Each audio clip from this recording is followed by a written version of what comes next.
Welcome to Sunday morning at the Marxist Library. This is Richard Fallenbaum. I'm going to be your moderator today.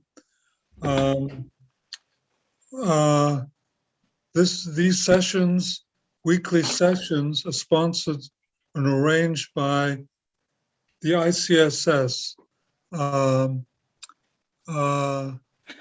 which is sponsored by the Niebel Proctor Marxist Library in Oakland, California, which we're not permitted to use for our meetings at the moment because of the COVID crisis, but we're still connected to it spiritually and physically.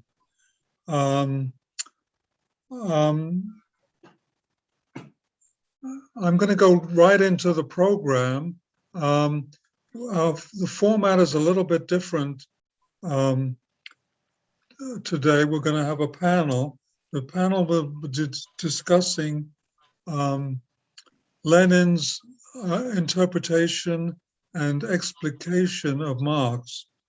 And the main speaker will be Raj Sahai, followed by Gary Hicks and Eugene Ruyle.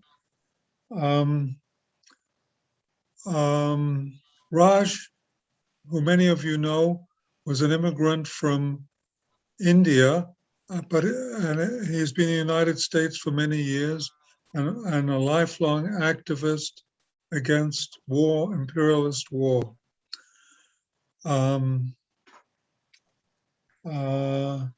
So I'm going to just turn over the meeting to him and go ahead, Raj. Welcome. Unmute yourself, Raj.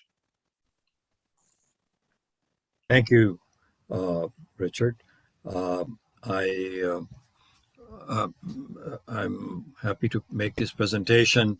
This is a really more a discussion, but I suggested this for this session following a session by a social democrat from DSA who spoke, and I thought it's important to clarify what, in Lenin's opinion and following Marx, is socialism and the movement for socialism. What does it represent? So I found this very interesting article, which I had not read before. I've read major writings of Lenin, but this I came across relatively recently, and that's titled Marx's Teaching. And in 27 pages, Lenin summarizes Marx's vast amount of writing, and that is amazing given that it's hardly anybody, I don't know of anybody else who has done something like, but Lenin, of course, is Lenin. And after Marx, I think in revolutionary Marxism, Lenin comes next. That's why we now identify after Lenin Marxism, Leninism. There is no such thing as Marxism by itself. What is now is Marxism, Leninism. Anyway, so I have pasted the bullet points in the chat. You can refer to that, and I will go to my text. I'll not put it up on the screen. So I will just read from there, and because it is something that I cannot, I made notes, and so the first thing, and these are important elements from, I'm not going to go over the entire text. It's a summary of what Lenin is saying. So first thing is what is Marx's doctrine? Lenin says Marxism is the system of the views and teachings of Marx based on three things: classical German philosophy, classical English political economy, and third, French socialism, together with French revolutionary doctrines in general. The remarkable consistency and integrity of Marx's views, according to Lenin, which in their totality constitute modern materialism and modern scientific socialism, Lenin says, as the theory and program of the labor movement in all the civilized, that is, where human beings are now recognized as individuals, countries of the world. So this is the Marxist doctrine according to Lenin. So the next thing is philosophical materialism.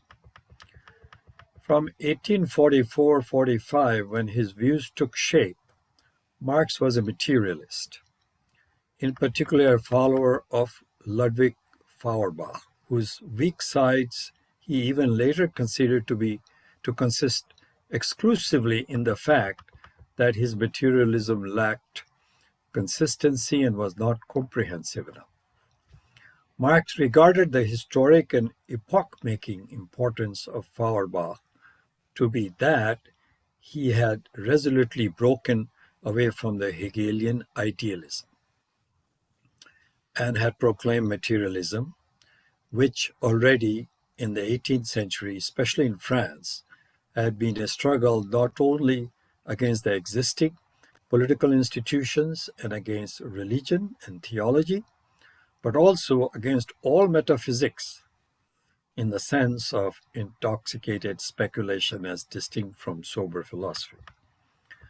Marx wrote, this is Marx's quotation, to Hegel, the process of thinking, which under the name of the idea, with I in the capital, he even transforms into an independent subject, is the creator of the real world. This is Hegel, according to Marx. With me, on the contrary, the ideal is nothing else than the material world reflected by human mind and translated into forms of thought. So thought arises from reflection of the material world around us. So this is his Marxist philosophical materialism. The third bullet point I took from Lenin's writing. He says, according to Marx, dialectics is the science of, this is on dialectics, the science of the general laws of motion, both of the external world and human thought. Let me repeat that. According to Marx, dialectics is the science of the general laws of motion, both of the external world and of human thought. So now this is my comment. Hegel, who developed this logic, remained in the domain of idealism, basically. Marx brought it into the domain of materialism. It is the human labor power, both physical and mental, that has the ability to transform the world. And this could be revolutionary, could be the source of human freedom, is what Marx concluded using this logic.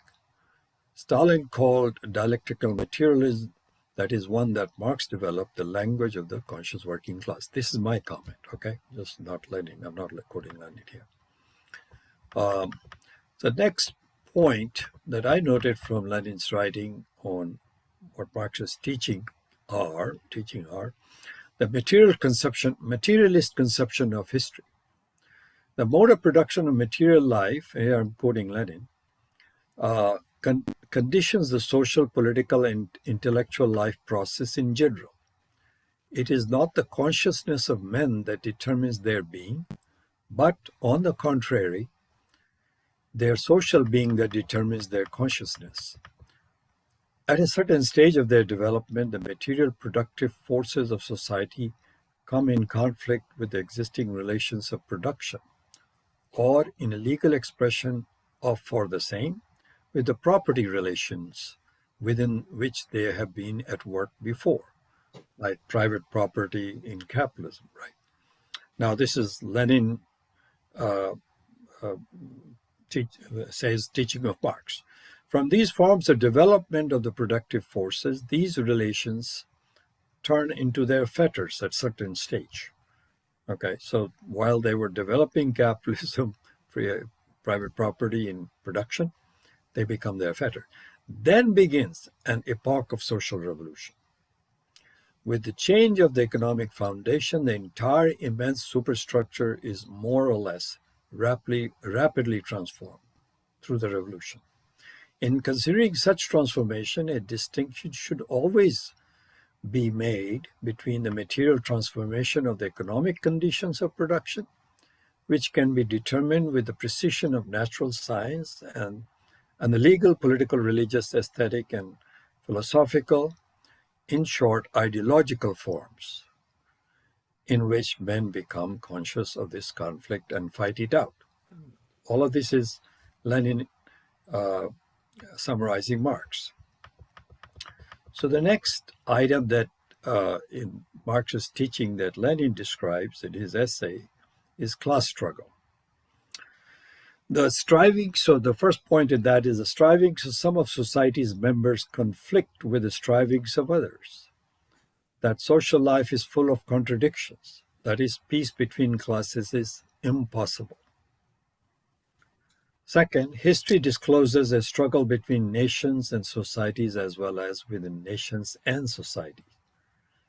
Third, period of revolution, reaction, peace and war, stagnation and rapid progress or decline, they alternate.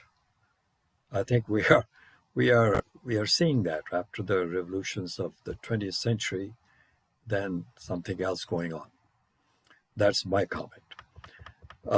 Then he's quoting from Communist Manifesto, the history of all hitherto existing society is the history of class struggles, in which Engel made one exception, primitive community. The next point is within the same subject is the modern bourgeois society that sprouted from the ruins of feudal society has class antagonism based on new classes, new conditions of oppression, new forms of struggle. Bourgeois and proletariat are the two opposed classes. All of the classes that stand face to face with the bourgeoisie today, the proletariat, that is, a propertyless worker, alone is a really revolutionary class. So this is his summary of class struggle, Lenin's summary. Then Marx's economic doctrine is the next major point in Lenin's description.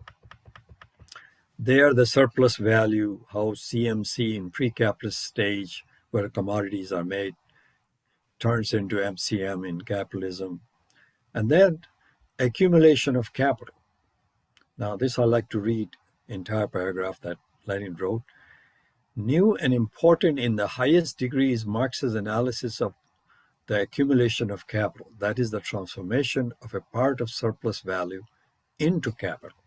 It's used not for satisfying the personal needs or whims of the capitalist, but for new production.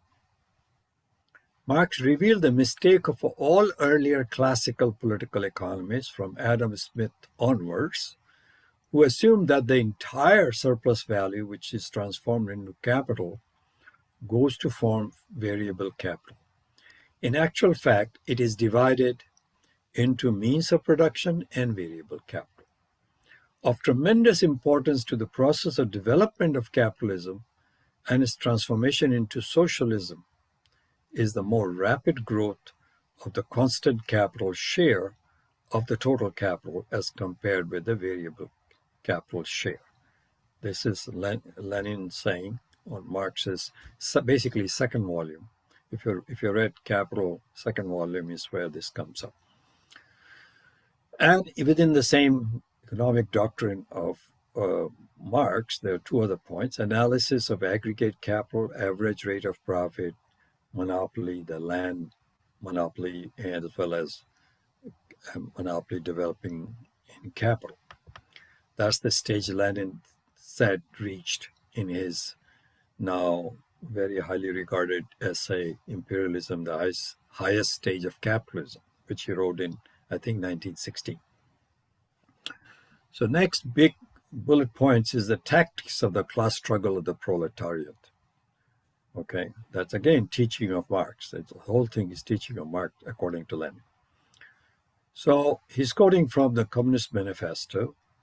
The communists fight for the attainment of the immediate aims, for the enforcement of the momentary interests of the working class. But in the movement of the present, they also represent and take care of the future of that movement. So that's a distinction between communists and social democrats, because they want to fight for gains for the working class within the system, and they think that's sufficient. Okay, in next point within the class struggle tactics is in Germany in 1840 and 1849, Marx supported the extreme revolutionary democracy and never retracted what he had then said about tactics. Next point in that is in the famous address of the International of September 9, 1870, Marx warned the French proletariat against an untimely uprising. But when the uprising never took place, Marx enthusiastically hailed the revolutionary initiative of the masses who were storming the heavens. Okay, and the storming the heavens, of course, happened once again in 1917. Okay, this time with Lenin in charge of it. That's my comment. So the next big topic, and I think other speakers will also, other panelists will also speak to this, I think, is socialism. That's the big thing, and much of my time will also be on that. So first thing Lenin says, interpreting Marx, there's the inevitability of capitalist society transforming into socialist society. Okay, this is an inevitable process of history as capitalism develops. So the people who think capitalism will be here forever just because there is a slide back they see in changes that took place in the formerly socialist countries and China, which also says it is socialist, and many people believe it's socialist. So but nevertheless, capitalist mode of production is there. So if you consider that as a return to capitalism, socialism doesn't work, that is not what Marx says, and that's not what Lenin believes. It is inevitable that capitalist society will transform into socialist society. Okay? In fact, it is capitalism that prepares the ground for socialism. Next point within this, within the subject of socialism, is expropriation of the expropriators. Well, as you know, this happened in 1918. It happened in China in 1949 or 50, if you say, North Vietnam, Cuba, etc. Next point within socialism that Lenin mentions in his article is higher form of the family and the relations between the sexes. Children over a given age combine productive labor with instructions and gymnastics. Now, Norma has a little different take on it. So Lenin doesn't say, interpreting Marx, that the children over a given age are learning only from production. He's saying this along with instruction in gymnastics. So all three are combined. Socialism, the next point is socialism leading to the abolition of classes will lead to abolition of the state. That's also Marxist teaching. But the state is not abolished. It withers away. That's Marx also. The next thing Lenin points to under socialism is cooperatives for small peasants. Okay, and I will add to that perhaps other small producers of producing the same thing. Maybe there are others too. And I know that Gary is going to talk more detailed on the Gotha program of German Party in 1848. But I wanted to quote a little bit from there about only one aspect, which is this. Marx says, hence, the equal right in socialism is still in principle a bourgeois right. So when you transition from capitalism to socialism, which is the lower stage of communism, before you reach the higher stage of communism, the equal right in that is still in principle a bourgeois right. Although principle and practice are no longer at loggerheads, which they are. Equality in under bourgeoisie is inequality, in fact. Okay, but he's saying they're not at loggerhead. They're not complete opposed to each other. Okay, principle and practice. While the exchange of equivalents in commodity exchange exists only on the average and not in the individual case. Despite this advance, this equal right is still constantly stigmatized by bourgeois limitation. This is under socialism. So the right of the producer is proportional to the labor they supply, what Stalin called received product of labor according to work. The equality consists in the fact that measurement is made of an equal standard, labor.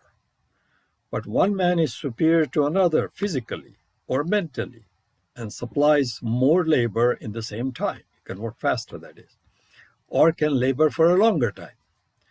And labor, to serve as a measure, must be defined by its duration and intensity.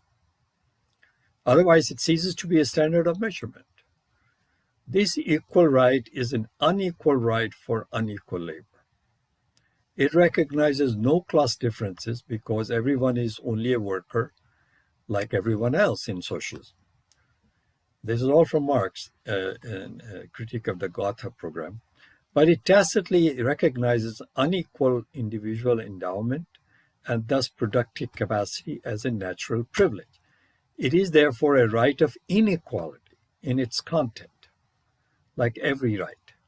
Right by its very nature can consist only in the application of an equal standard. But unequal individuals, and they would not be different individuals if they were not unequal, are measurable only by an equal standard insofar as they are brought under an equal point of view, are taken from one definite side only.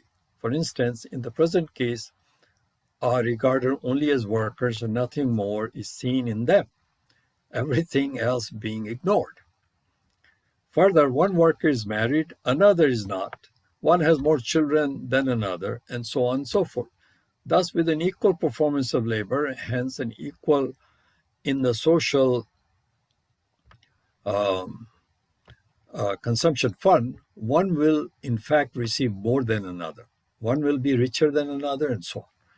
To avoid all these defects, right instead of being equal would have to be unequal.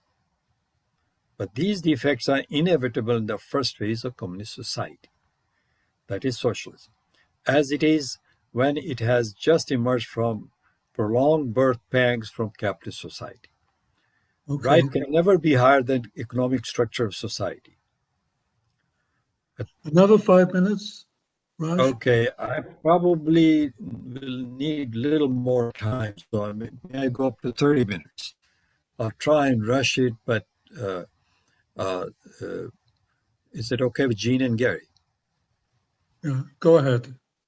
Okay, I'll try to rush it. But I thought it's important to read this. In a higher phase of communist society, after the enslaving subordination of the individual to the division labor has vanished, after labor has become not only a means of life, but life's prime want, after the productive forces have also increased with all-round development of the individual, and all the springs of cooperative wealth flow more abundantly, only then can the narrow horizon of bourgeois right can be crossed in its entirety. Okay, and that's when Marx says that we can go from each according to his ability to each according to his needs. Okay, the other big topic, I think other panels will speak to it as well, is the dictatorship of the proletariat. So in a letter from Marx to Wedemeyer, dated March 5, 1852, Marx said, "And now as to myself, no credit is due to me for discovering the existence of classes in modern society, nor yet the struggle between them. Long before me, bourgeois historians had described the historical development of the struggle of the classes, and bourgeois economists the economic anatomy of the classes. What I did that was new was to prove, one, that the existence of classes is only bound up with particular historical phases in the development of production, and two, that the class struggle necessarily leads to the dictatorship of the proletariat. This is from Marx. And three, that this dictatorship itself only constitutes the transition to the abolition of all classes and to a classless society. In these words, according to Lenin, Marx shows firstly the chief and radical difference between his teaching and that of the foremost and most profound thinkers of the bourgeoisie, and secondly, the essence of his teaching on the state. Only he is a Marxist, according to Lenin, who extends the recognition of the class struggle to the recognition of the dictatorship of the proletariat. This is what constitutes the most profound difference between the Marxist and the ordinary petty as well as big bourgeoisie. So my comment on the DSA and Sanders-led left Democrats are for democracy, quote unquote, which means they are reformers of capitalism, which today is impossible. So that was my comment. In 1918, Lenin said the basic task of the dictatorship of the proletariat are complete expropriation of the lands and bourgeoisie and the transfer of all factories, railways, banks, and commercial fleet and other means of production and circulation to ownership by the Soviet Republic. So Marx and Lenin rule out capitalism under socialism. Okay.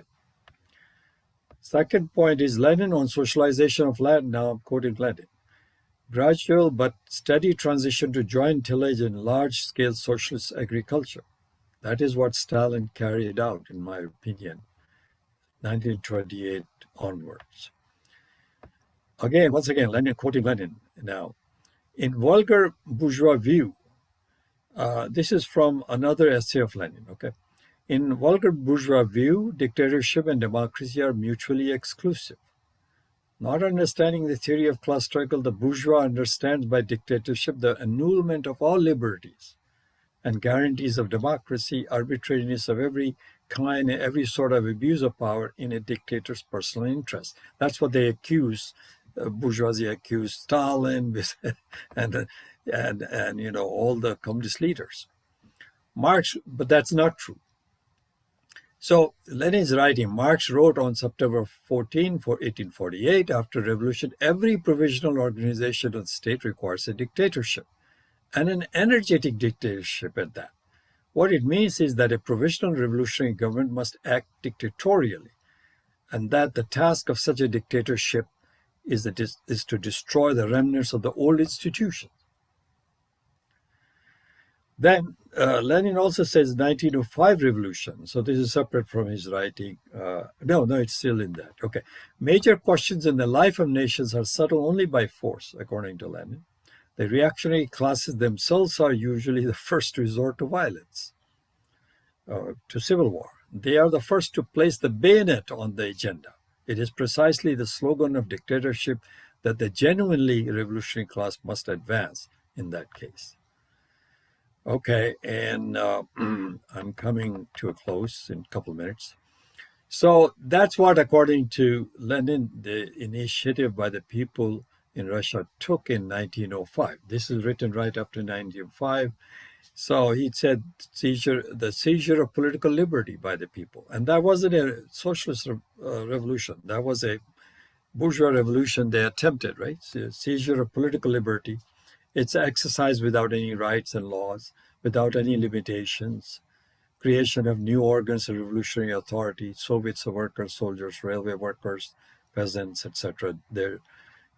And new and urban authorities. These bodies were set up exclusively by the revolutionary sections of the people. Okay, I'm not going to go into it right now because time is limited. In his April thesis, Lenin therefore rejected the Constituent Assembly, following all this Marxist teaching, instead advanced the slogan, all power to the Soviets, Workers and Peasants Assembly. That power is the dictatorship of the proletariat. In my view, that's what was carried on under Stalin. Bourgeois democracy is a concealed dictatorship over the people by the owner of capital and land, while dictatorship of the revolutionary people is a dictatorship over a minority, large landowners and capitalists, and so therefore it's people's democracy. People's democracy because it is not only the working class, but the small producers also, very small, poor. So revolution in the strict and direct sense of the word is a period in the life of a people, this is Lenin, when the anger accumulated during centuries of brutalities breaks into actions, not merely into words, and into the actions of millions of the people awakened who rise up to rid themselves of their oppressors. Now, this is not what happened January 6th, but if it was happening, it would be a similar scene. Okay, and then the last point here is Lenin in December 1920, this is after the revolution, assuming of power. He says this, in the transition to socialism, the dictatorship of the proletariat is inevitable, but it is not exercised by an organization which takes in all industrial workers, okay, which is called, by Trotskyists call it workers' democracy. Then Lenin says, why not? Party, shall we say, Lenin says, absorbs the vanguard of the proletariat, and this vanguard exercises the dictatorship of the proletariat. The dictatorship cannot be exercised or the function of the government performed without a foundation such as the trade unions. These functions, however, have to be performed through new institutions, the Soviets. And I will skip the rest of it because it's important. I will come back to it during comment period because I don't want to deprive my fellow panelists. So thank you very much. Thank you, Raj. Next up is Gary Hicks. Gary has been an activist and poet. He says since 1971. He's very modest on that. He's probably longer than that. We'll not be able to see him for technical reasons, but if you'd like to see his visage, you can look him up on Facebook, and there's a very handsome portrait of him. So go ahead, Gary. Welcome to the session. Okay. Can everybody hear me? Yes, we can.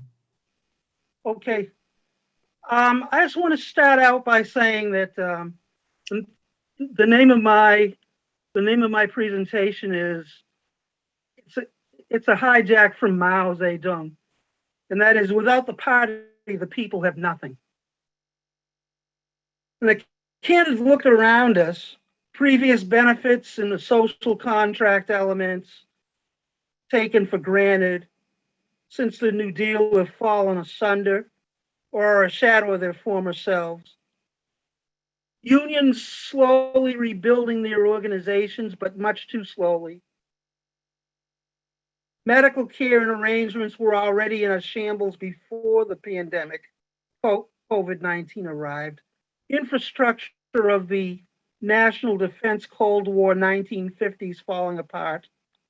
The so-called global climatological catastrophes are gaining traction on us.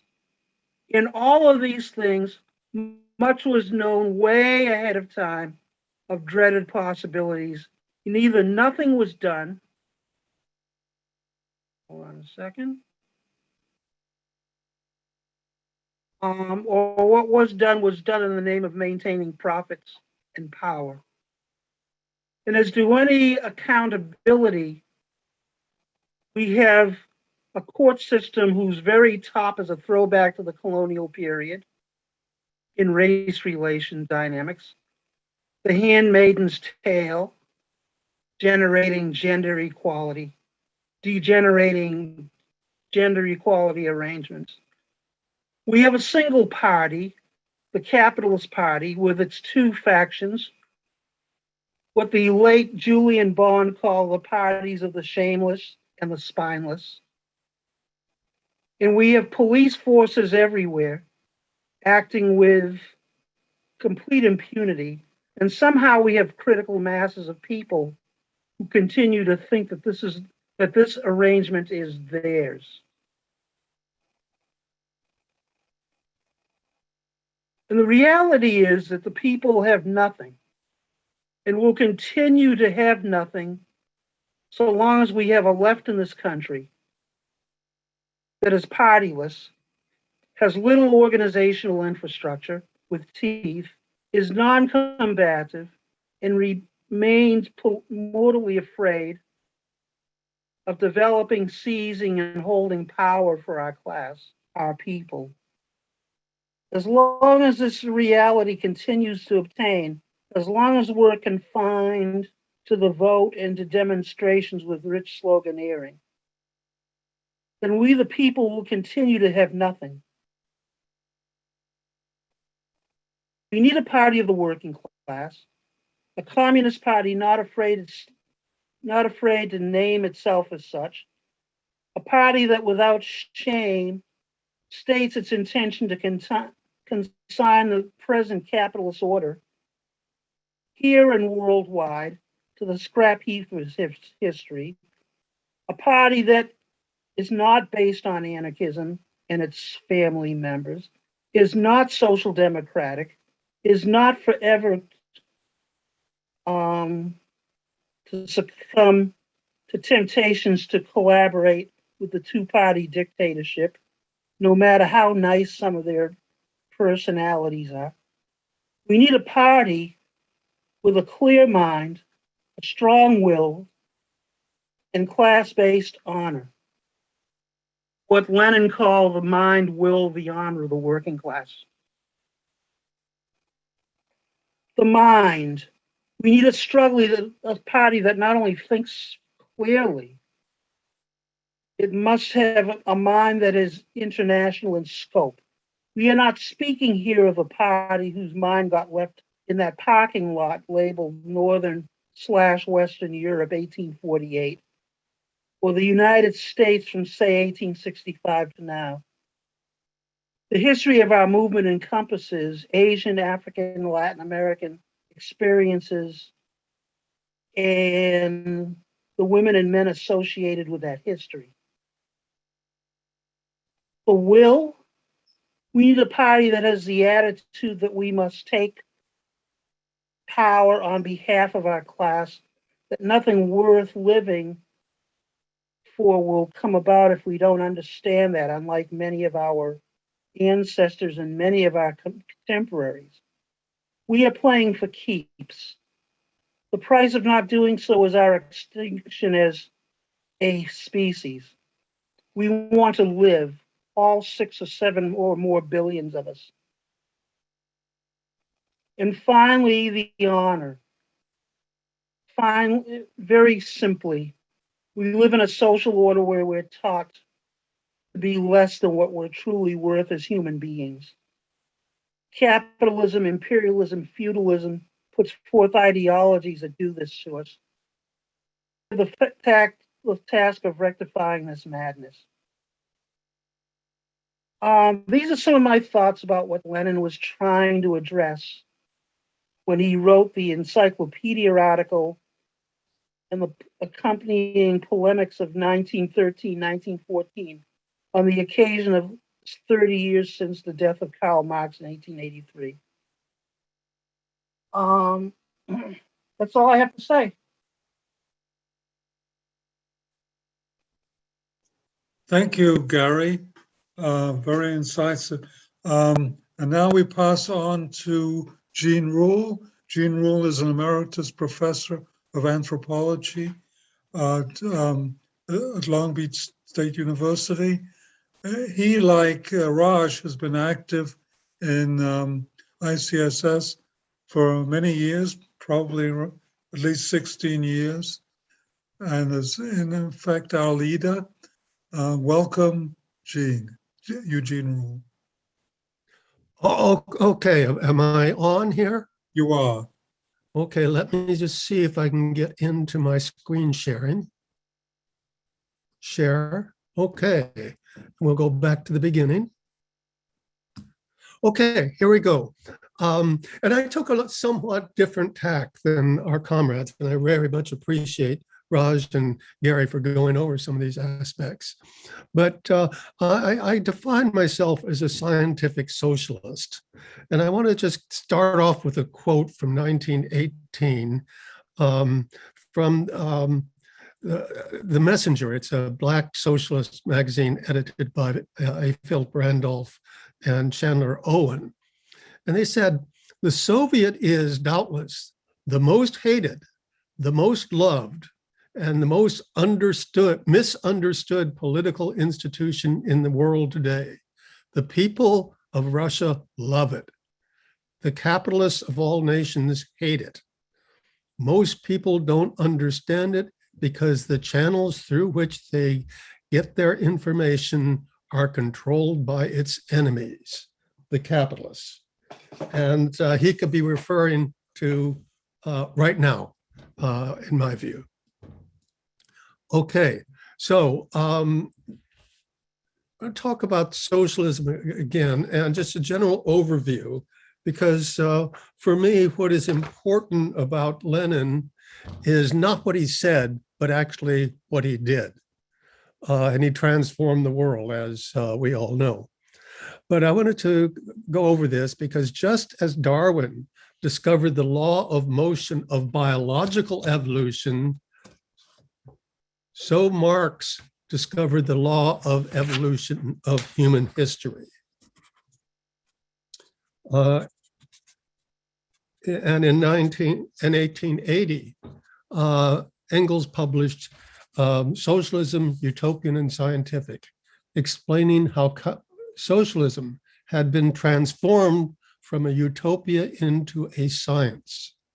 Marx and Engels saw socialism not as an ideal to which society would have to conform, but an actual movement which is transforming the world and contributing to human progress and well-being. This science was further developed by Lenin, who led the world historic October Revolution, but it did not stop with Lenin. Socialism continues to evolve as a science through other world historic revolutions in China, Vietnam, and Cuba, as well as revolutionary movements throughout Africa, Latin America, and Asia. So scientific socialism began with Marx and Engels, was further developed by Lenin, but it did not stop there. It continues to evolve with the leadership of Stalin, Mao, Deng Xiaoping, as well as a host of others, and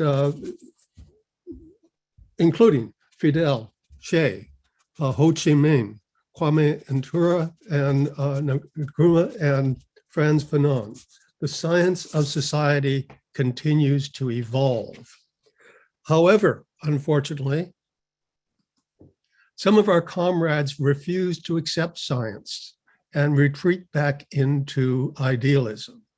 And I diagrammed this. I took this diagram from the webpage of the Peace and Freedom Party, but it has this speaker on world socialism and all these people listening saying, it's a great idea if only other people would go along with it. And in this view, basically, this is the situation in American socialism on the left. In this view, basically, everybody has their own utopian view of what socialism is or should be. And if it doesn't conform to our ideas about what socialism should be, then it's not really socialism. And that leads to the kind of confusion that we have at the present juncture. By contrast, Leninism sees socialism as a phase in the revolutionary transition from capitalism to communism. And this is an objective global process driven not by ideas alone, but by its own inner dialectic, and which can and must be studied scientifically. So I've diagrammed this. You see capitalism and then a socialist revolution, which leads, as Marx said, not directly to a class society, but it leads to socialism and the dictatorship of the proletariat. And this and the state, therefore, under socialism will gradually wither away. It will not be abolished, as the anarchists want. And then we will have communism. So this is actually the process that occurred. And let me, I printed these out because I don't get the whole screen here. Not sure how to do that. But in 1918, again, in 1917, Lenin said, "We shall now proceed to the development of socialism." And then a few months later, in the 1918 Constitution of the Russian Socialist Federated Soviet Republic, it was stated, "The Russian Republic is a free socialist society of all the working people of Russia. The fundamental problem is the establishment of a dictatorship of the urban and rural proletariat and the poorest peasantry in the form of a powerful all-Russian Soviet authority." So that was in 1918. In 1924, the Constitution of the USSR was written, and it also was dedicated to the process of building the first socialist multinational state on the basis of the dictatorship of the proletariat.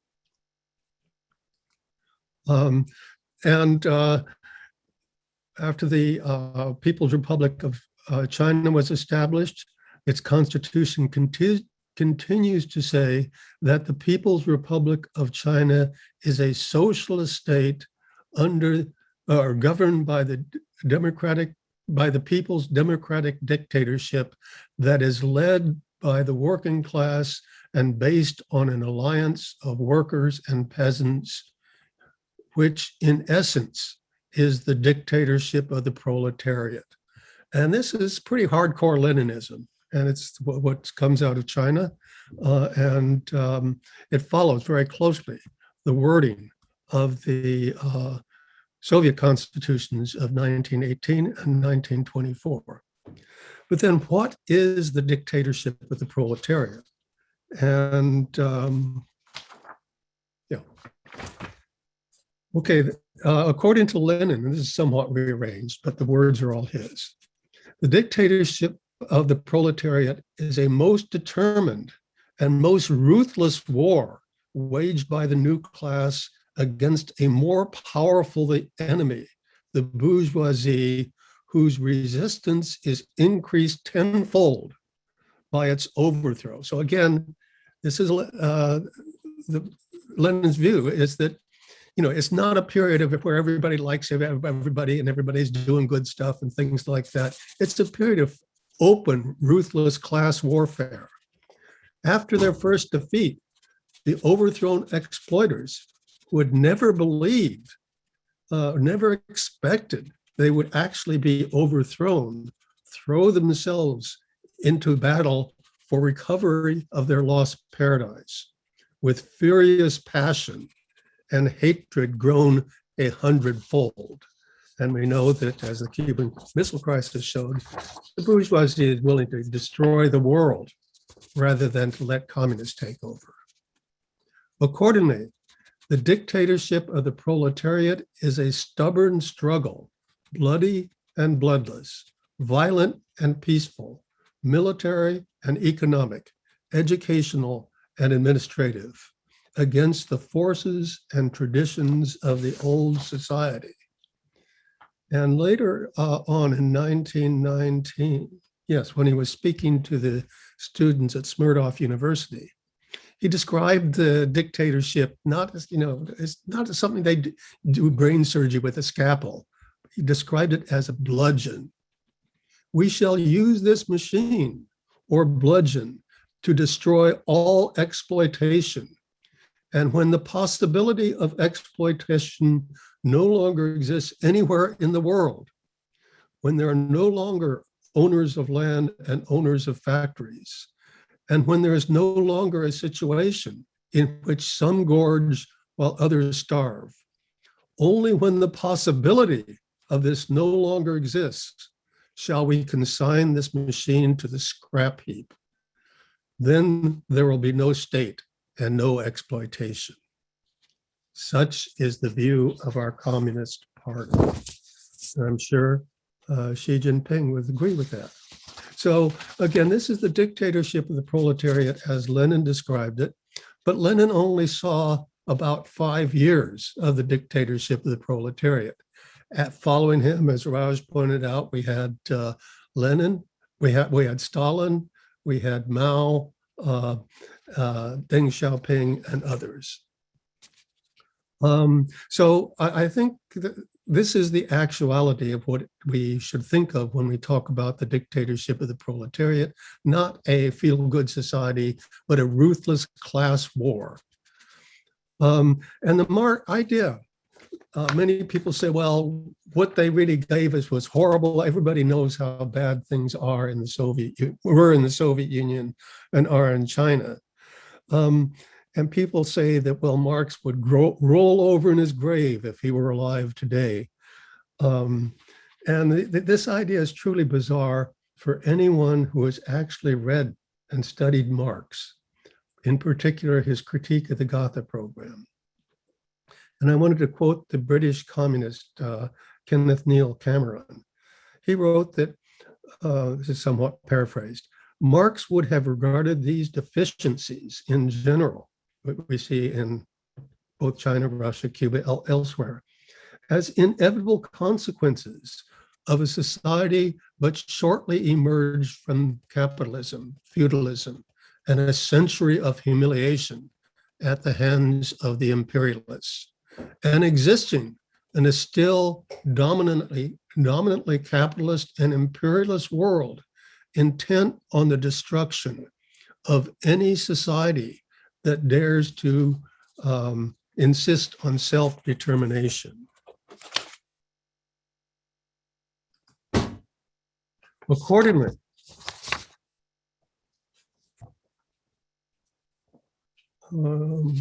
Marx would have seen that these societies, whatever their faults, are on the whole the best that history can produce at present, and that those who lamentably parade utopian blueprints are trying not to help, but to hinder. Marx would have also seen that these societies are or were vigorous and growing social organisms, and that if we had a world of nations like the Soviet Union or the People's Republic of China, there would be neither war nor imperialism, neither exploitation, mass oppression, poverty, nor starvation, and no threat of nuclear war. Now, as we know, the Soviet Union was overthrown. A few years later, let's see here, but China was not. And I have a picture here of Mao Zedong casting his ballot in the 1953 elections in China. And as you can see from looking at him, he has Chinese characteristics. But this was in 1953. And during this time, Taiwan, which people say is such a democracy now, was still under the martial law of the KMT. Hong Kong was directly ruled by the Queen of England. And India's first election after independence was in 1951, just beating China's by a few years. So I think those points are important. And I had planned to stop there, but I think I have one more thing I want to say. And that is, let's see. Go.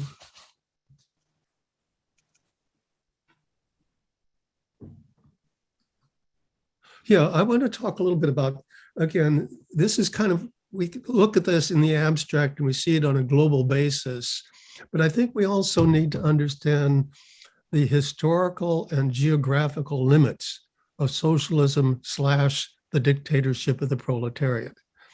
because socialist revolutions have been successful not in the imperialist nations where bourgeois dictatorships remain strong, but only where the chains of imperialism, as Lenin put it, have been weakest. And that was Russia in 1917 and China in 1949. So where does that leave us? And I'll just say that the American two-party system of Democrats and election, that system used to be kind of like the Rock of Gibraltar of US imperialism. It was there. But now, as we see, we have to question, well, maybe now it is indeed the weakest link of US imperialism and needs to be attacked there. And how we do that, I'm sure many of us have ideas. So I'll stop there and thank you very much, Raj, for organizing this, and Richard for organizing it, and Gary for your comments. And back to you, Richard. Thank you, Gene. We're going to go over to an open discussion, but before that, we'll have a couple of announcements. First of all, I'd like to refer you to the chat where I've posted some information on how you can contribute to the work of the Institute for the Critical Study of Society, ICSS. We still need money for our activities and for the work of the Niebel Proctor Marxist Library. We have some exciting programs coming up. I wonder, Gene, could you give us a brief summary of that? Yes, I was ready for you, so I have it right here. It's in the reminder email that we sent out, so everybody should have it there. But on October 24th, Quo Vadis Turkey, a crumbling feudalism in the Middle East under imperialism. And our comrade Mehmet promises to return for a few days and speak on this issue. And we'll have more later. Following that, October 31st, cooperative economics. It's as an alternative to both capitalism with its inequality and existing models of state socialism. And that's Sharat Lin, who's very reliable and interesting and always has worthwhile things to say. On Sunday, November 7th, that is the anniversary of the October Revolution. And the topic will be After October, a Century of Socialist Revolution. And I called dibs on this, but then so did Raj. So we're both going to address this topic. And then following that on November 14th, impacts from the privatization of space, environmental conflicts over celestial claims and war. And that will be Bruce Cagnon, who we've had before and is a very interesting and dynamic speaker. So we have a lot to look forward to in future weeks, as well as for the remainder of this session. And back to you, Richard. Yeah, and one comment is we very much welcome suggestions or proposals for future events. And I'd strongly urge people today who are listening to search their own researches and prepare presentations for these Sunday sessions. But in the meantime, we're opening up for general discussion. I'm going to be moderating. Please, if you want to talk, please raise your hand through the facility at the bottom of your screen. I think it's called Reactions, and you can raise your hand there, and I will happily to call on you. The first person with a hand up is Sharon Rose. Go ahead, please. Thank you. Thank you to all the presenters. This is a very interesting and deep topic. And I'm glad we're taking a break from having one speaker and to step back and read this. And thank you, Raj, for suggesting it.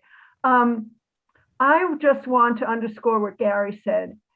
So I share his view that that it is necessary to have a communist party that can lead and can show the way.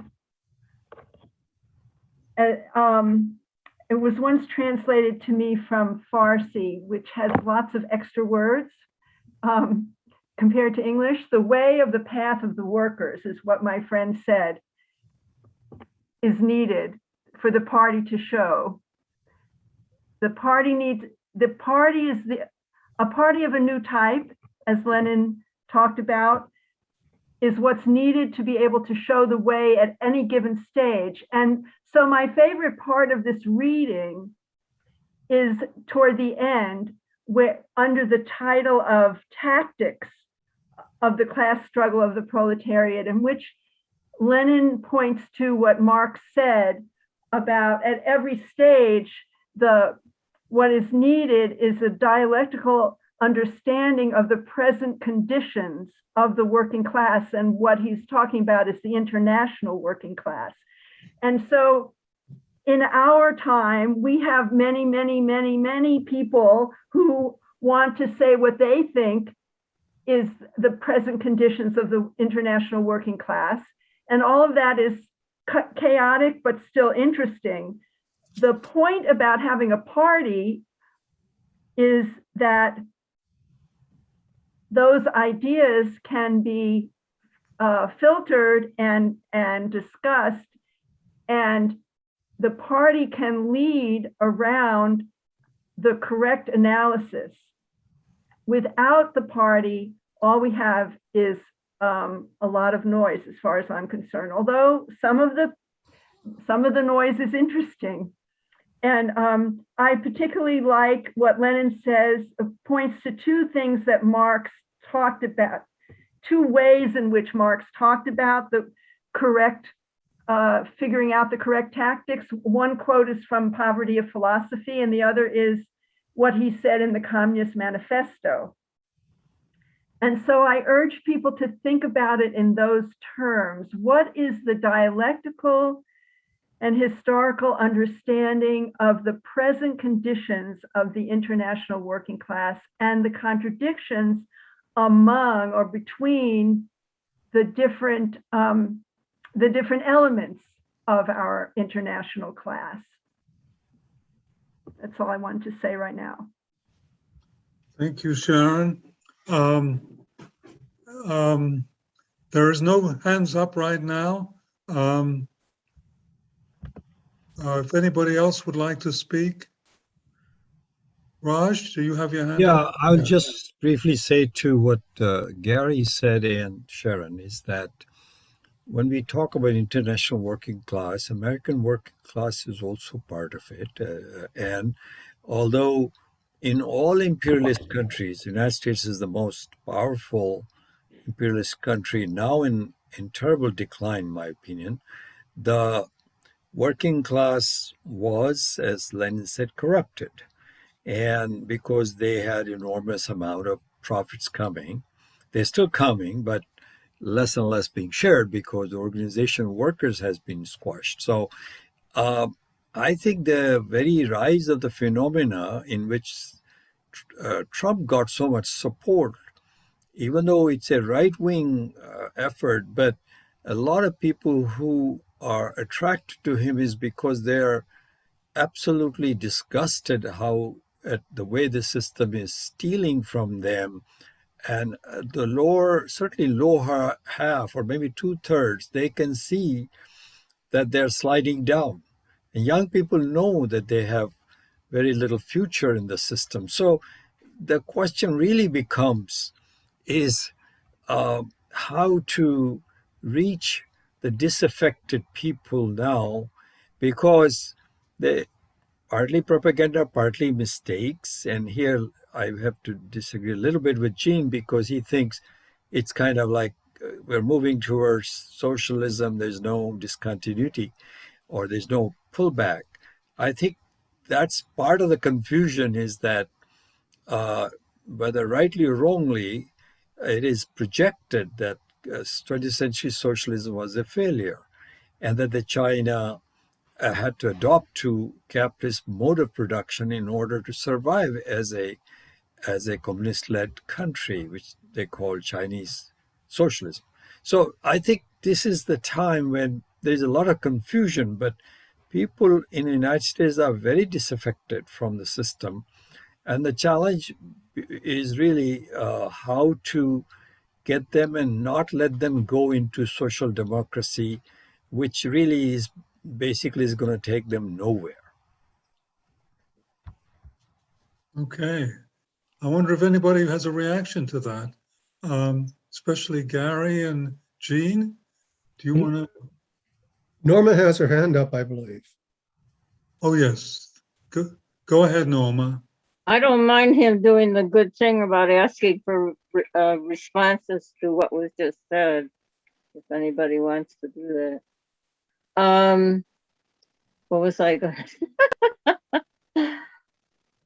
Oh, I think that, let's see, it is evident that people are discouraged, thinking that change is going to devolve into the same situation or blatant similarities of what we have going on now. People will be in charge and illegally distributing control and benefits and so forth, and that people have to see that the classes, for example, have become more and more united by the capitalist rulership, so that what used to be the privileged income level people, air traffic controllers and doctors and lawyers and stuff like that, have all become united in the working class to develop the unity that we need in order to commit the struggles that are for our benefits, and not have the very confused opposition by the masses to struggling for the benefits of a socialist structure. People need to be able to say together, it's not that we want from each to each. What we want is to everyone by all of us, and that all of us means everybody, regardless of age or placement and income level, so forth. That what we're working for is that we all enjoy the fruits of our labors, and people need to be urged, the way they have the same mantras that they utter in the church, to utter the idea that all of us benefit from the movements of all of us in the class, and not any privilege by even leadership. For example, people are afraid that leadership will take the benefits to itself, and that they did that in the past, as in thinking about what Stalin did and thinking about what Xi and his people have done, that they are benefiting enormously. And of course, it's not they that are benefiting so differently. It's that they who are able to push forward in our struggle together. And that it's not a matter of somebody having to earn enough of enjoyment, but that enjoyment will accrue to everybody by the dint of our labor. And that labor, which is owned by the bourgeoisie, that people have to understand that idea, that people do not, although they're told that they own their labor, they don't own it. The laws are written such that their ownership is given to the whole structure that we live in now. Okay, thank you. Well, I just want to make a comment on the Leninist Party, the need for Leninist Party, and the relationship to ICSS. One side comment: maybe such a disciplined party exists and we just don't recognize it. So that's a possibility, but maybe it's remote. At any rate, I think one of the functions of ICSS is to provide the contribute to provide the intellectual and ideological basis for such a motion. I'm not sure that it's possible in this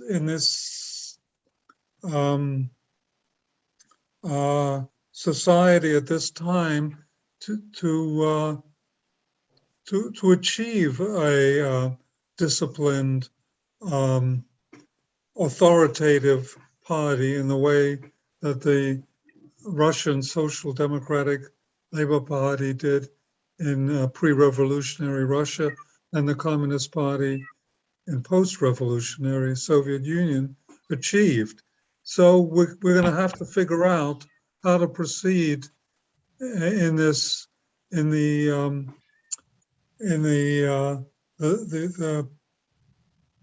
center of world imperialism. If in fact the future of revolutions will be in the periphery of imperialism, will take place in the periphery. How do revolutionaries function in a place where it's not so easy it's not likely, the conditions won't exist for a revolution.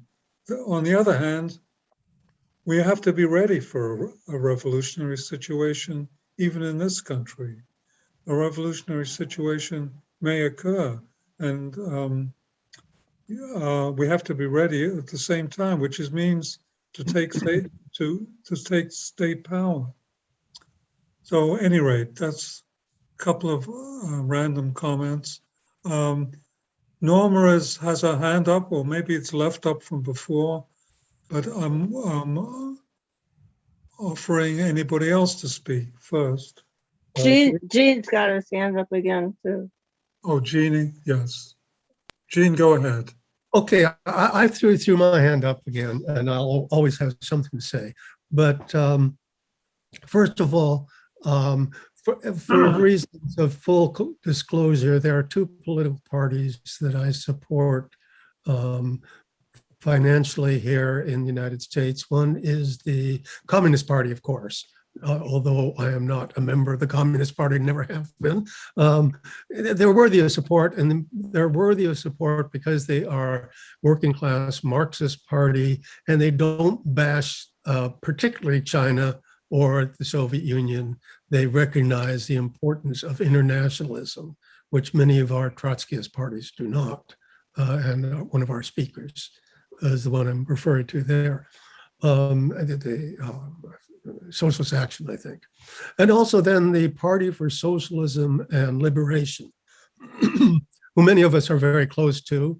They also, they run on the Peace and Freedom Party platform, which again is a very decent platform. So they both have very good positions. They're very good at recruiting members. We remember we had, I forget her name, Marilyn House, or, but she spoke here before. And I'm impressed that they do a very good job of training their people. And they support China, they support North Korea, Cuba, Vietnam. So again, there is this international group movement that I think needs to be supported by the American left. But unfortunately, even my friends, the Bernie folks, are weak on this point. So that's one of the problems. but I think there's some potential. And just to clarify, I did point out that, my phrase was always, Marx was right in the 19th century, Lenin was right in the 20th century. Now we need to do for Leninism what Lenin did for Marxism, maybe make it a revolutionary tool. And we're still working on that. So I think that's important. But again, people talk about the fall of the Soviet Union, and I've always argued it did not fall. It was pushed by the CIA. And that same CIA had its revolution, had its agents deeply involved in Beijing, in Tiananmen Square. That so-called democratic movement there was actually counter-revolutionary movement. We need to consider that. So those are just some of my points on this. And again, I think it's very important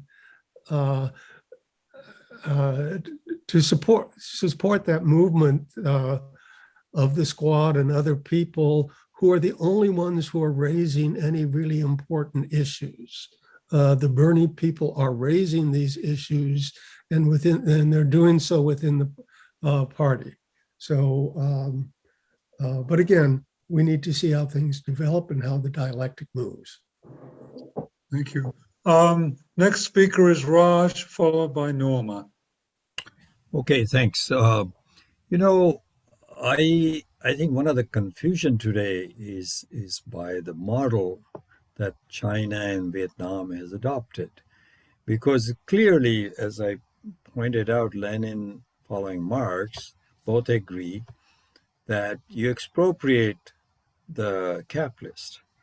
Okay, whereas both these countries run by communist parties, and they economically they have grown a lot. So you have to recognize that they're a successful model insofar as growing the economy is concerned. Nobody can question that in either one of them.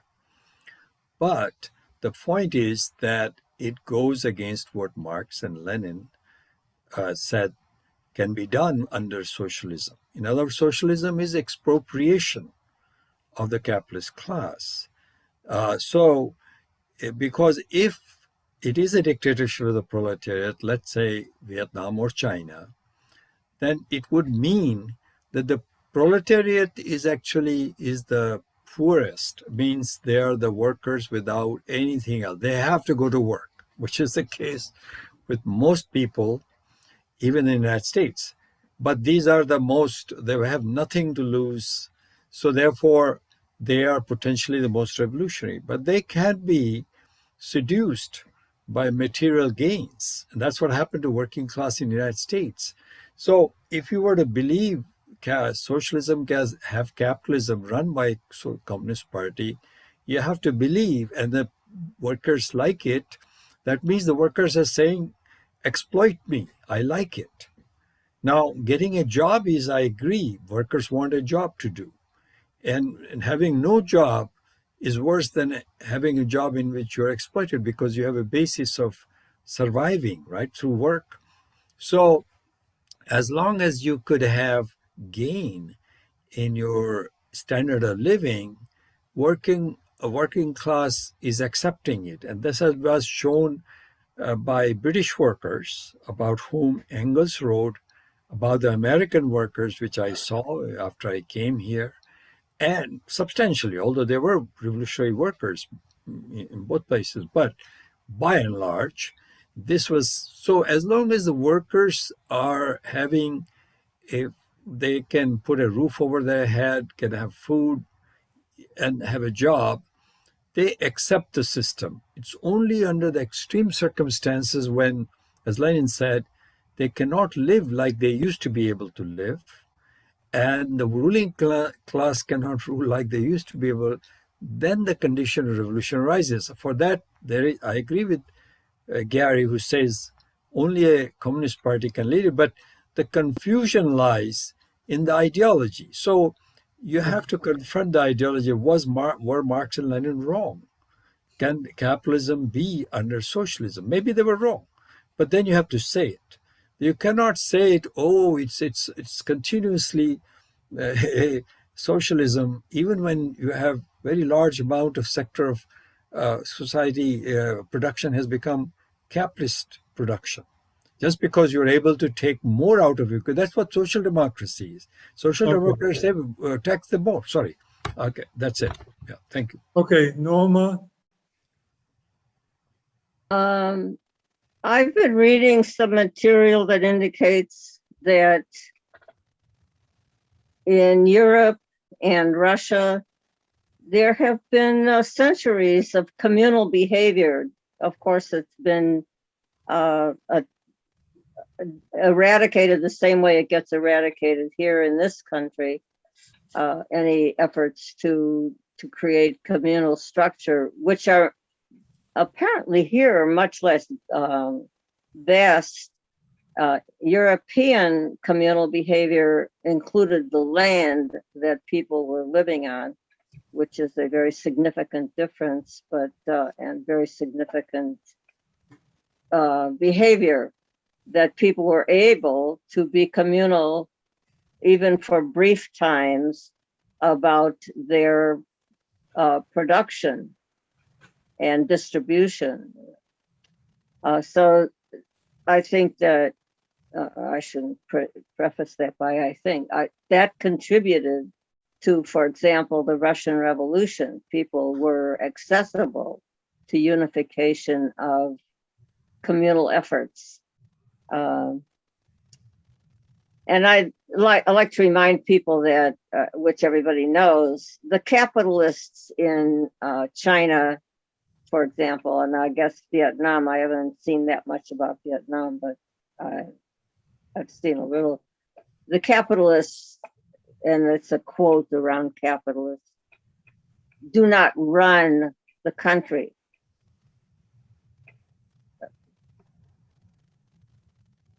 Okay. Next. Well, I think it's sort of hard to know exactly whether China is socialist or not.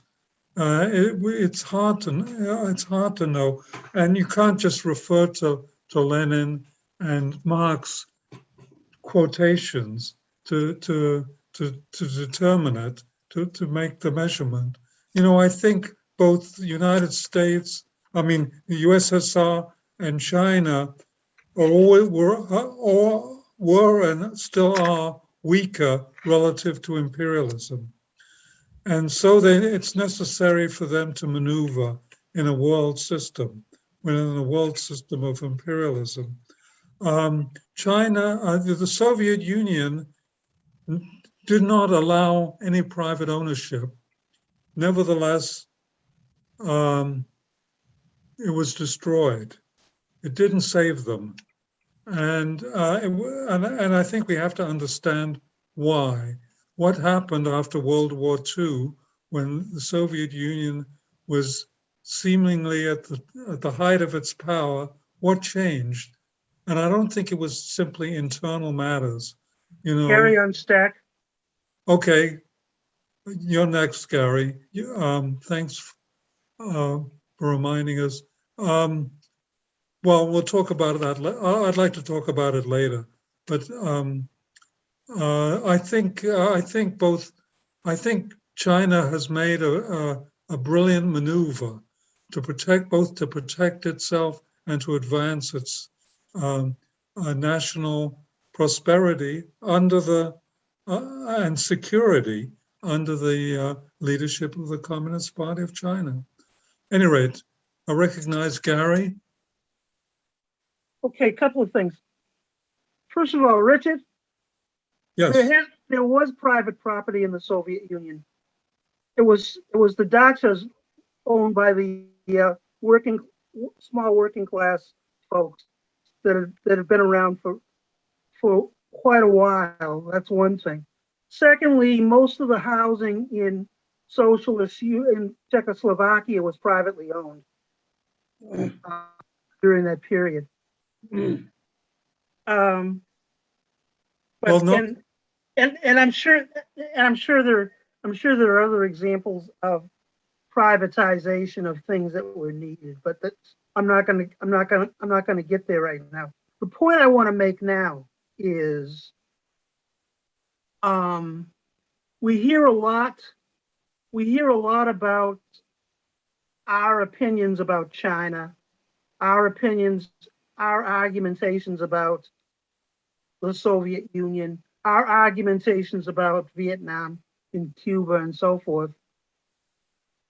What we have seldom done in this period is to ask, what do the people in these countries think about what's going on with themselves? We've not had access to discussions along those lines. And what's important here is this isn't like a few years ago, a couple of decades ago. There's a lot of discussion coming out of those countries, and it's written in English, and it's written in clear English that's often better than the English we speak here. And we need to, we need to access ourselves to that. Okay, thank you, Gary Hicks. There's quite a few people haven't spoken. I hope people are not shy or nervous about their contributions. I'm sure everybody who's here today has some ideas on this subject, and I'm sure they're valuable. Please speak up. The next speaker is Raj. Again. Yeah, I wanted to clarify something that Gary said also, that the private ownership did exist in Soviet Union, but actually the socialism is not about personal property. It is about a productive property in which people work. So in that context only, I'm saying, of course, private homes exist in Soviet Union, and under Stalin also, there was a shortage of housing. But the main thing is that under that system, in agriculture, the collectivized farming was a semi-socialist. Okay, there were several forms, but 1% of the land was still tilled by individual farmers privately. Okay, but about 99% or 98% was not. But those forms there are three different forms on it. One of them was, of course, state forms. So that was fully socialist. The other two forms were collective forms, two different types of collective forms. One in which you could have your private kitchen garden and chicken and poultry. The other one, everything was owned collectively. So, but then the point that Gene and Gary have raised, that people outside of China, they don't ask people of China or these Vietnam how they're feeling and so forth. That's not really, how are you going to ask them? You're going to go there and ask this 100 million, 100 billion people, how do you feel? The point is, there are principles in Marxism, okay, which is that working class owns the productive devices. It's not privately owned. And so when you have privately owned, the best argument you can say about China and Vietnam is that the Communist Party run that, and as Norma pointed out, the capitalist class is not ruling like the United States, and that's true. But what happens, it's if the Communist Party itself, they have I think they have 90 million members in China, in Communist Party. It's very large membership. But in India, under the BJP, there are more than 90 million in India. Their population is about the same. So who are these people?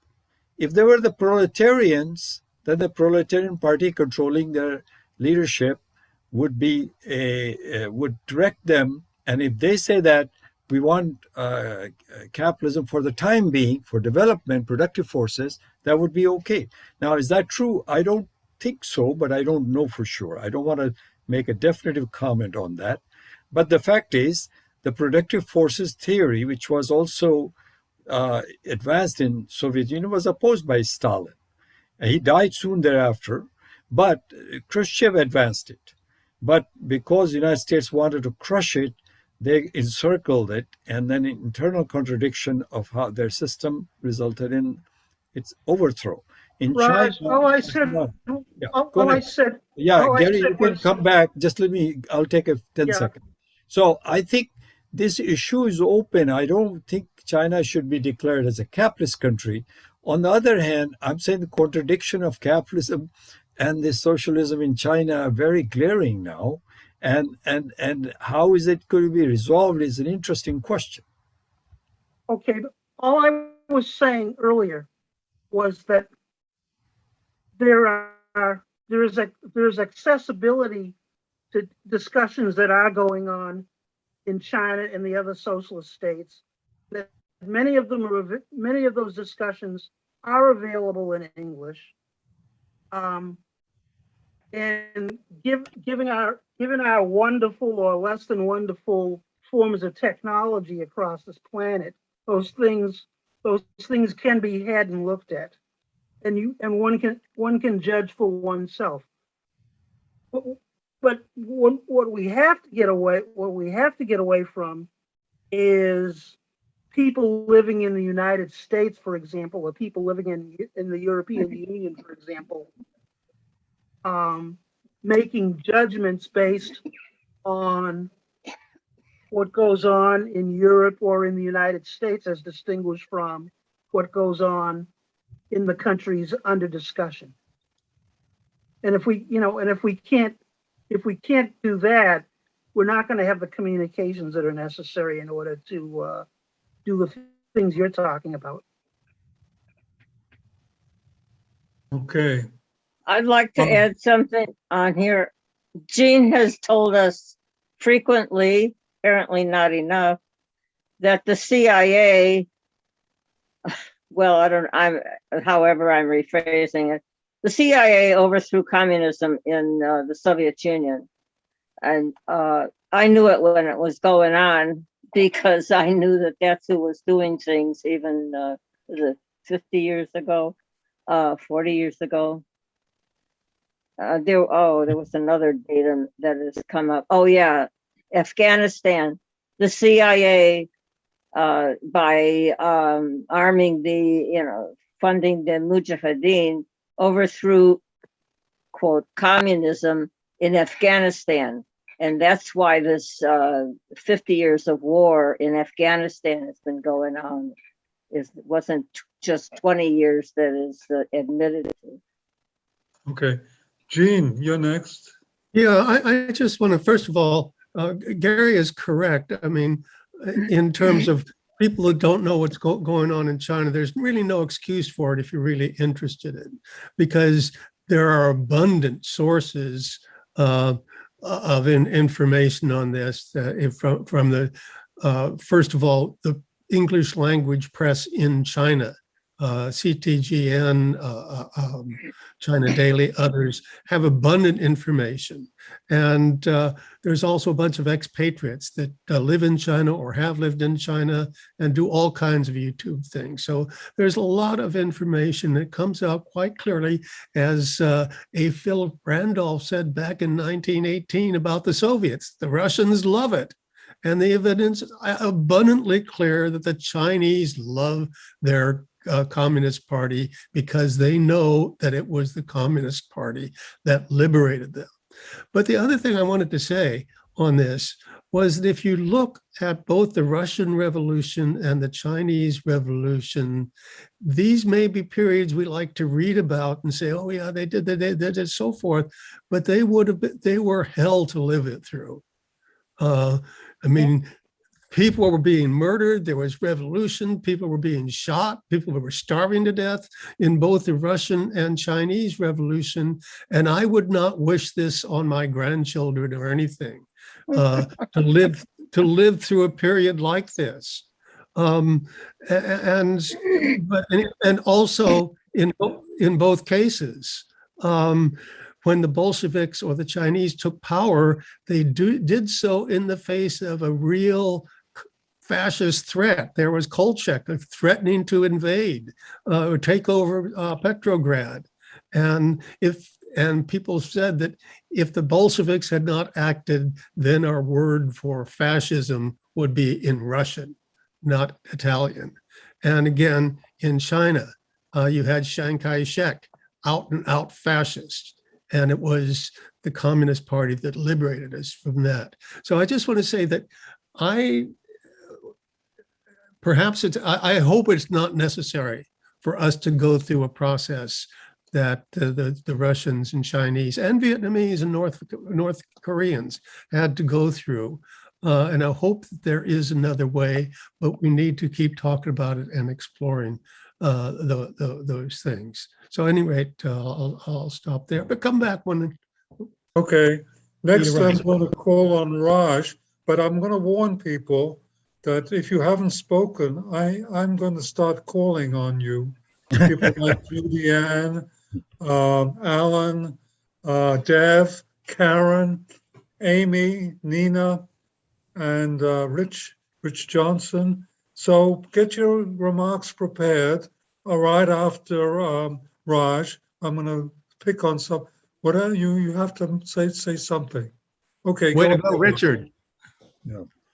Well, I think what the argument that Gene and Gary have made is there's talk going on. Well, what is that talk? If you're not able to argue your case that it's socialist project, which is overtaking private property and building a socialist economy, then what you're saying is capitalism is okay, except that you're essentially social democrat. You're saying if we can somehow control the capitalists, then you can have the best of both worlds. You can have stuff that we need, and you can have everybody live well. Gary No, said, but hold on, Gary. I will give you a chance. You come back. But the point is, it is not Marxism. You're arguing from another point of view. I don't know what that point of view. I would say it's a bourgeois point of view, because under Marxism, it is not permissible to say capitalism is okay under socialism. Okay, if you call it socialist, you have to say that you have transformed the economy into socialist mode of production. And if you have some argument that it is so, then present it. Okay, thank you. I'm going to call on I my got old friend, my old comrade Julianne, and then Gary.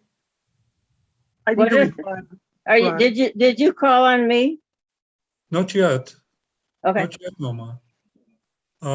Juliana, would you like to say something? Well, I think you should call on Gary first. We just wanted to respond to Raj. But I'll say something when he's finished. Okay, Gary. Yeah, Raj, I didn't talk about the contents of what the conversations were that were going on in the socialist countries, but I can imagine from the comrades in China that I have met who have visited here, that there are all kinds of different viewpoints within the rubric of communism about how the economy should be run, about how urban development should take place, about a whole bunch of different things. Okay, it's not like it's not like you described. Okay, it's quite different. I mean, there are a lot of people talking about a lot of different things and a lot of different viewpoints, and and it's just not right to say that there's only a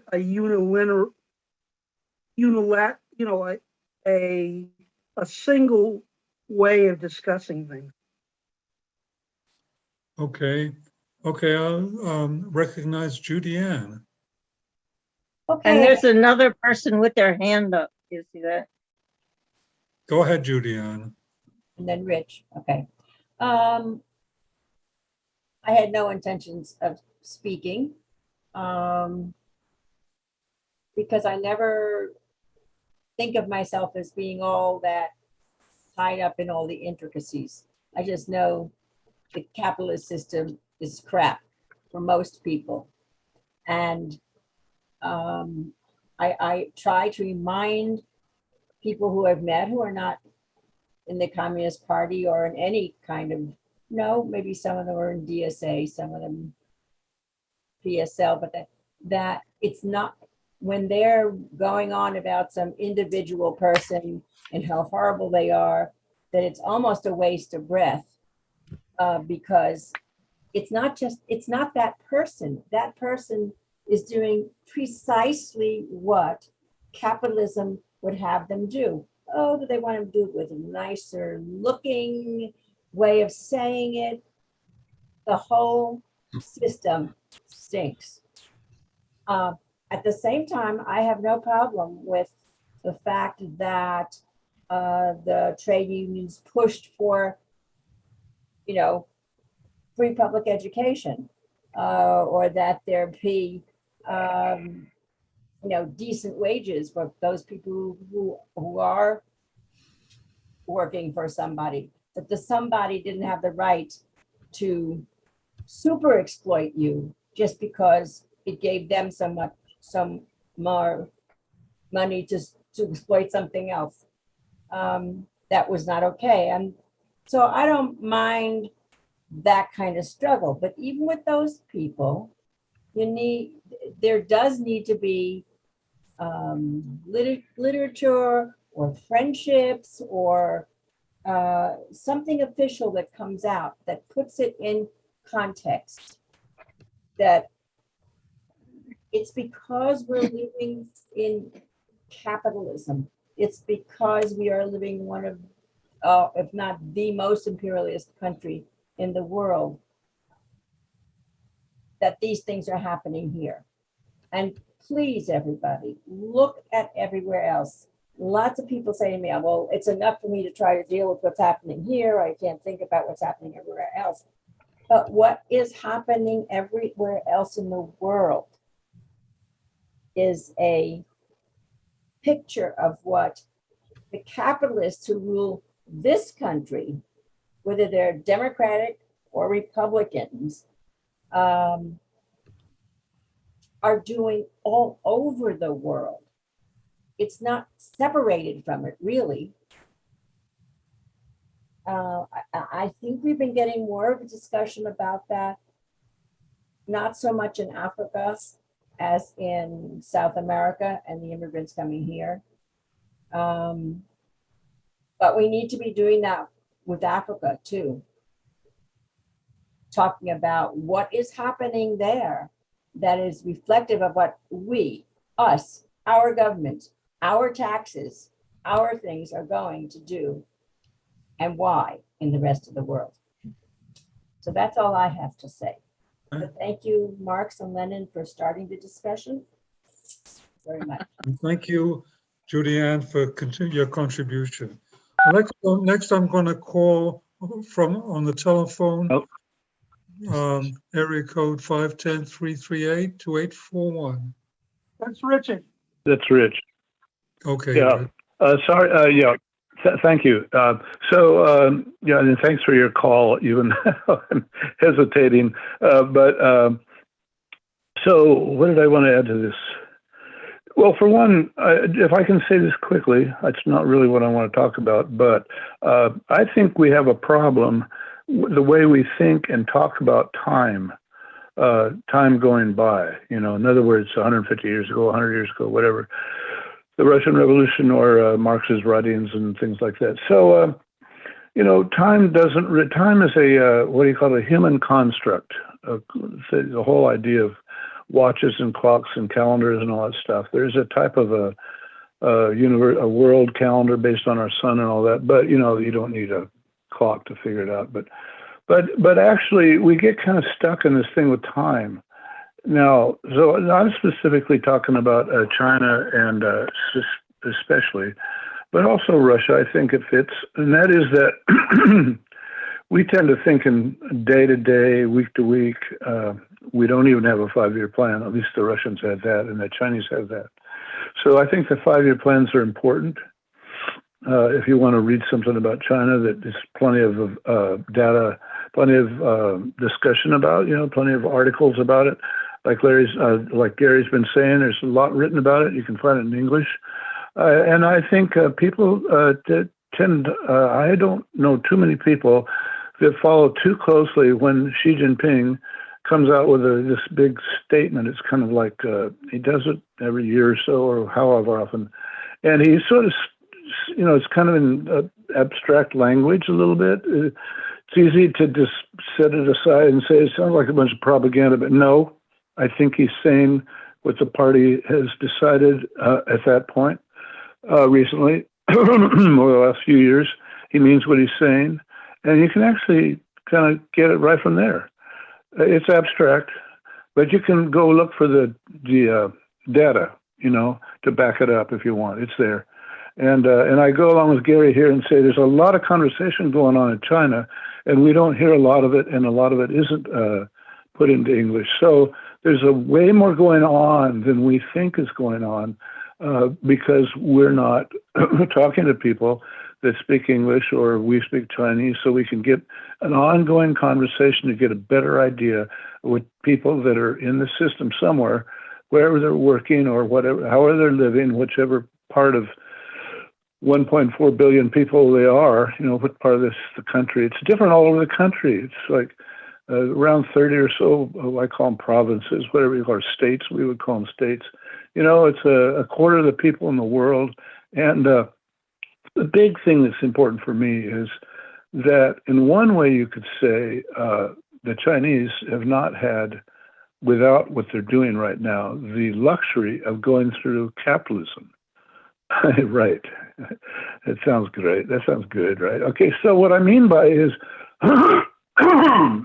excuse me, all of the pain, all of the exploitation, all of the oppression, all the jail time, whatever, all the, living by a string, staying alive with hardly anything. The people in the bottom 20, 30%, and right now it's probably in the bottom 50%, they barely can pay their rent, barely can get housing and food and get their kids in and out of school, which is mandatory, whatever.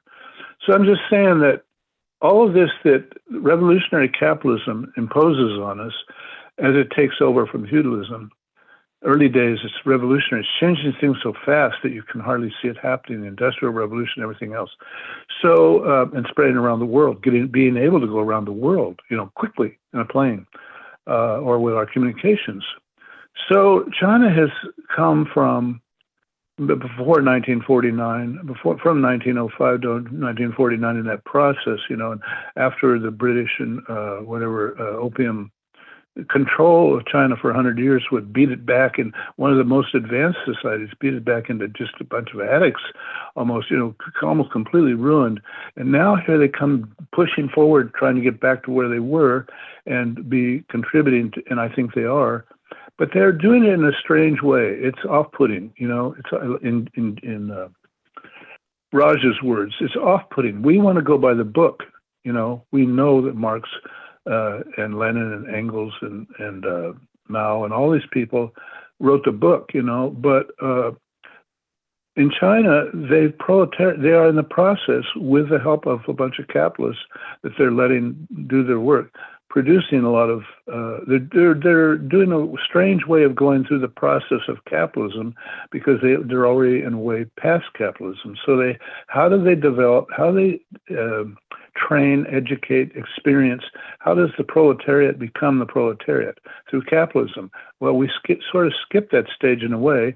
So we're using the tool of capitalism in a limited form under our control, under the party's control, to develop the things that capitalist does develop that makes socialism inevitable.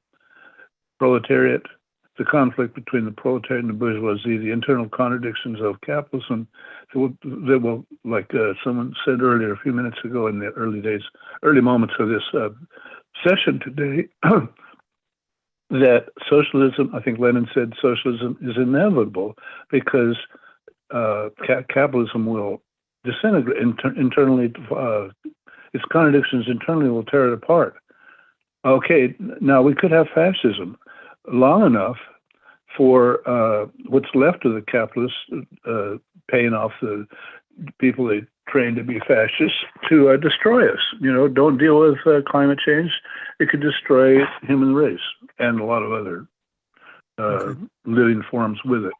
So I'm just saying, you get what I'm saying. So I think how we look at the capitalists in China is important, and not take our old formulas. But we have to keep the principles in mind, like Raj says. But that doesn't mean we're coming to the right conclusion when we think that capitalism is running China. I think they have to interact with the world somehow. Good luck. Thank you. Thank you, Rich. Pass on. Go. Okay. Yeah. Norma, and then I'm going to call on somebody who doesn't have their hand up. So be ready. I need to object to employing classroom procedures, the classroom where you're resorting to the free compulsory education classroom behavior. I think you might take Judy Ann, it was nice to hear Judy Ann talking like that. That was a fortunate occasion. But I think people need to understand that they don't have to participate if they don't want to. And that the classroom is a place for assessing people, for judging them, for forcing them to classify themselves. Okay, thank you. Wait a second. Let me finish. We've been living in an Irish peace. The world has been living in an Irish peace. Things have been very subdued everywhere. And by the way, don't talk about Africa as Africa. All the differences that are going on in the countries there, it's not just Africa as a description. If you're going to talk about it, I think there needs to be reference to the various states instead. But in any event, just make the note that the IRA is rising again. Okay, thank you. I see no hands up. I'd like to call on Amy. We haven't heard you. You attend often, and we haven't heard from you. I'd really like to hear from you. AME, are you there? If you'd like to speak, please do. Okay. It's still open to you. Dev, would you like to speak? Unmute yourself.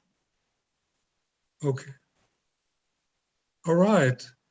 I'm going to call on somebody else. Dev has just unmuted him. Okay, go ahead, Dev. Yeah.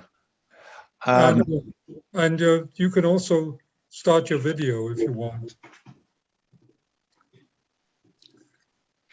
Well, yeah. I actually have more questions and Good, great. And I would like to know, since we are having discussion about China, and now my impression about that my understanding what is socialism is when the means of production are owned by the people, and so there are a lot of state-owned enterprises in China. Are those socialist enterprises? And the other question is the capitalist enterprises, like how dominant are they in the economy? Or so maybe people who are more up to date, knowledgeable about China could enlighten us. Thank you. Gary on stack on that one. Okay, go ahead, Gary. Yep. First of all, the SOEs, these state-owned enterprises in China, some of them are strategically managed. That is, some of them are managed by private management. That is, a state which owns the SOEs, contract out the management to the private enterprises which are Chinese. I mean, that's one way that things happen. The other thing is that let's see, what was it now? They've, what was the other question you were asking, Dev? The capitalist enterprises, how dominant are they in the Chinese economy? Oh, not, well, first of all, they're only dominant. They're not dominant in what we would call the commanding heights. If you know, forget capitalist domination of coal, of transport, of the various things that actually make that country tick. Okay, a lot of the privatization you've been hearing about have been things that have actually not been from China, but actually have been from Taiwan and Japan, who have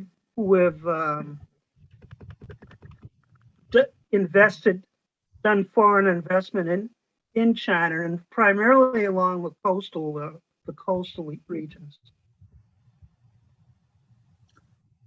Okay. Can Gene jump in on that?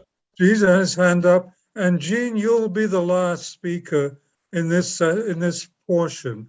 After this, we will cut off the recording and we will continue for a while. Go ahead. Yeah, I just want to say a couple of things there. And in agreement with Gary, I mean, the system is really complex. They have abolished private property in China as they have. And by abolishing private property means you can't own property, buy it and sell it, inherit it and so forth. You can use it, you can't buy and sell.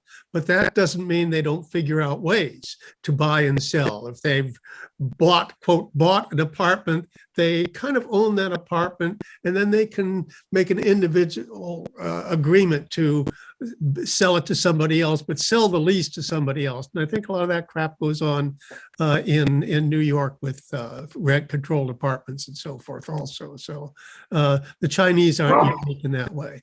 But the other thing is that, you know, people who move to the city don't really have any rights there, but they have rights back in their rural, where they were born, where they're registered. Then they have healthcare, then they have education, then they have right to land and so forth. So when they move to the cities, they have to give up those rights, just like when you move to Texas, you can't vote in California anymore, and vice versa. So that's part of the system that makes it more complex. But the way they do this, because I just was thinking about this woman, I think her name is Li Chi-chin, and she was a worker in industrial China, but then she decided to quit that and go back and take care of her grandmother. And then she figured, well, she decided to put on a blog showing how people live in the countryside. And so she does all these things, all these handicraft stuff. It's really amazing what she does. Not only baking her own bread, but making her own clothes, making her own makeup, all these kinds of things, riding around in horses, chopping down bamboo and so on. And she has something like 90 million followers in China, and about 17 million foreigners logging onto her blog. And then also, I don't know how many marriage proposals and all this kind of stuff.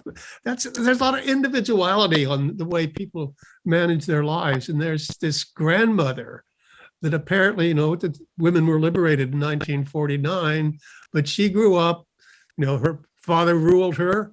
And then when she grew up and got married, her husband ruled her. Then when she had kids, her kids ruled her. So that was kind of her life. And then she decided, well, my kids are grown up. I'm not going to do this anymore. She just left them all and decided she's going to drive around China doing what she wants to do. And she has her own blog. And so the people actually make their lives in very interesting ways. And I think sometimes we lose sight of that when we think about, oh, the abstract business and so forth, and state-owned enterprises and so forth. People are making their own lives the way they want to at least as much as we can here in the United States. So I just wanted to say that, and I'll stop now. Okay, Yeah, thank you very much. before we stop, can I just add something to the same topic?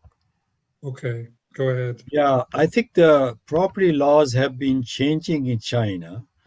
And I think there's a 2007 law which allows some private property. In terms of total production, I think in terms of goods and services, the majority is now produced under private capitalism. Of course, it's not the same as the United States. So there are changes in China, but it is not like United States. It's not as flagrant private ownership and dominance. That is true. Gary, Okay. final step. Final words, Gary? Yeah, final words. Yep. First of all, in China, there's a sort of like a two-directional thing going on with the development of the economy. First of all, the coastal regions where the development started in the late 70s and late 80s continue to function, but there's also a move of sending development stuff into the central part of the country, and that's been going on for the last decade. Some people are maybe aware of the so-called ghost towns in Inner Mongolia and other places in China. Well, they were built ahead of time, and they were built because there was a speculation that there was going to be industrial development and economic development, that people would be able to work those things, and this is what's been going on. Okay, thank you. And thank you, everybody. We're now going to, this is the end of our formal session for Sunday So I'm going to stop the recording then, Richard. Yes, I know. And we're going to stop the recording and allow the, but there will still be some open discussion afterwards, free for all. So please, if you want to stay, I'm going to end it. Yeah, I'm going to stop the.